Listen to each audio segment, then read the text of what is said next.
channel. Nah, di video kali ini kita akan membahas lanjutan dari di video sebelumnya. Di video sebelumnya itu saya memeriksa tugas mahasiswa yang diunggah lewat YouTube. Nah, kali ini saya akan memberikan review atau kajian atau penilaian terhadap tugas yang sudah diunggah mahasiswa oleh YouTube. Sesuai dengan janji saya akan membuat video yang part 2. Nah, sebelum itu, sampai hari ini saya melihat akun YouTube saya itu sudah ada 146 subscriber ya. Namun kalau mau dihitung-hitung, mahasiswa angkatan 2018 dan angkatan 2017 kan jumlahnya kalau dikali 4 ya satu kelas 40 orang. Kalau dikali 4 kelas jadi 160 orang. Namun yang sudah subscribe itu hanya atau baru 146 subscriber. Nah, sisanya belum subscribe. Hayo ngaku. Siapa yang belum subscribe? Ngaku deh, ngaku. Jadi ada 3 kategori yang menjadi penilaian saya dalam tugas mahasiswa yang kemarin. Yang pertama itu adalah penggunaan media. Nah, media di sini seperti apa? Misalnya seperti ini. Misalnya kalau kalian mau menjelaskan bagaimana cara pemeriksaan tekanan darah pasien atau tekanan darah normal, nah itu seperti apa, bagaimana caranya. Nah, kalian caranya kan tidak harus melulu cuap-cuap atau menjelaskan teori bla bla bla sekian, tapi kan tidak tahu cara prakteknya itu seperti apa. Nah, kalau perhitungan tekanan darah ya sudah kalian praktekkan, kalian menjelaskan menggunakan media. Nah, kalau di sini medianya itu adalah termometer digital ya, contohnya seperti itu. Nah, kalau di tugas kalian medianya itu seperti apa? Contohnya media yang sudah teman-teman pakai, ada beberapa kelompok yang telah pakai, yaitu menggunakan media papan tulis yang pertama ya. Jadi menjelaskan itu di papan tulis, apalagi soal yang perhitungan. Kemudian mungkin menggunakan media karton atau media kertas, kemudian dia menjelaskan, kemudian direkam. Nah, itu merupakan salah satu penilaian juga. Kemudian selain media itu ada juga media dalam bentuk jurnal. Nah, ada kelompok yang memberikan contoh dalam bentuk jurnal ditampilkan di layar. Nah, itu yang bagus sebenarnya. Atau kalian juga bisa mengedit di layar laptop atau di layar komputer kalian soal perhitungan di sebelah sini atau di mana saja kalian bisa tampilkan pada saat kalian menjelaskan, itu juga bagus. Kemudian yang kedua adalah social distancing. Nah, saya sudah wanti-wanti ke kalian, apalagi mahasiswa, jangan ada yang berkerumun atau jangan ada yang berkumpul-kumpul atau jangan ada yang mengerjakan secara bersama-sama atau meskipun tugasnya berkelompok ya, namun mengerjakannya itu kan bisa di rumah masing-masing. Nah, ini juga masih ada yang menggunakan video atau merekam videonya itu di kampus atau meskipun merekam di rumah tapi bersama-sama. Nah, itu kan bukan lagi social distancing. Nah, kemudian yang ketiga di situ adalah kreativitas mahasiswa. Nah, bagaimana cara dia merekam, bagaimana cara dia menyampaikan atau presentasi di depan kamera, dan bagaimana cara pengeditan atau hasil edit dari tugas yang sudah dilakukan. Baik, tidak perlu lama-lama lagi, kita akan membahas satu persatu mulai dari angkatan 2018. Yang pertama itu kelas A ya.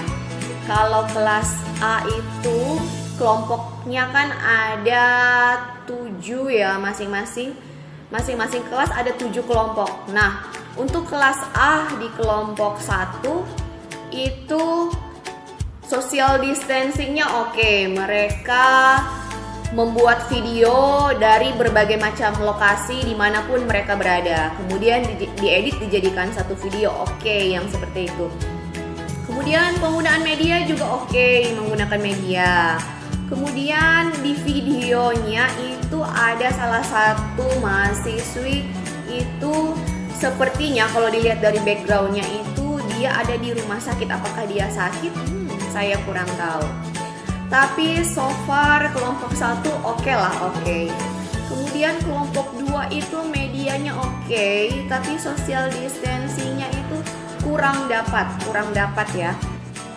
Untuk kelompok 3 saya agak kurang struck ya. Kenapa? Karena mereka di setiap individu dalam satu kelompok itu terlalu banyak membaca buku ya, terlalu banyak membaca buku atau terlalu banyak membaca materi yang akan dibicarakan, tapi lupa untuk melihat ke arah kamera atau tidak ada eye contact dengan audiens. Nah, sangat disayangkan.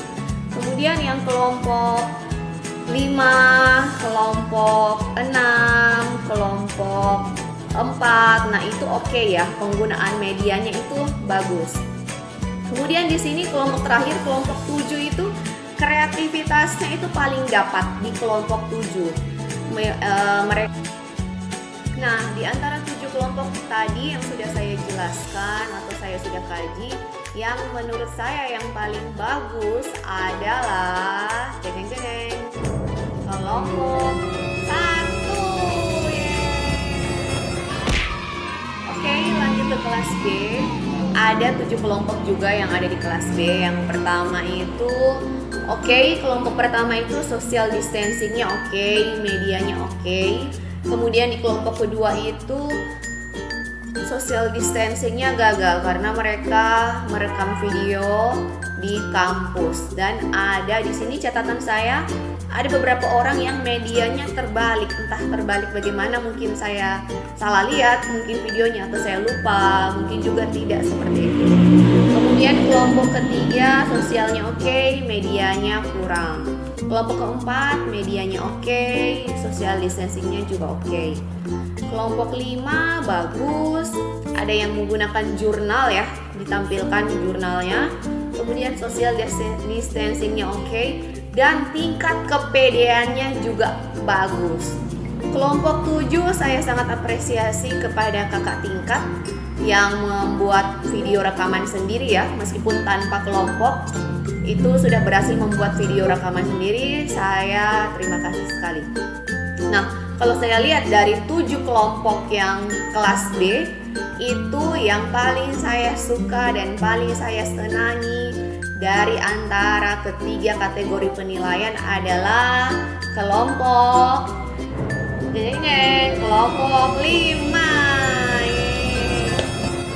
Kemudian yang social distancingnya gagal itu ada di kelompok 2. Kemudian lanjut dari segi kreativitas, saya lebih suka itu di kelompok 6. Kemudian kalau saya menilai dari semua 3 kategori itu, saya lebih menyukai atau saya lebih tertarik di video yang dibuat oleh kelompok 6.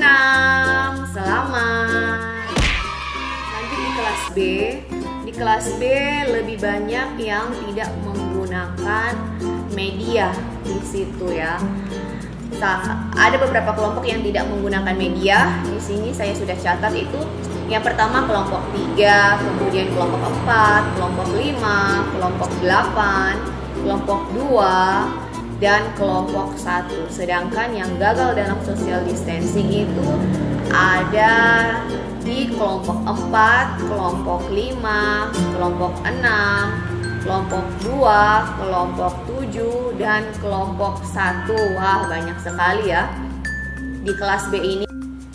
Khusus untuk kelompok 3 di kelas B, itu temanya itu penyimpanan obat.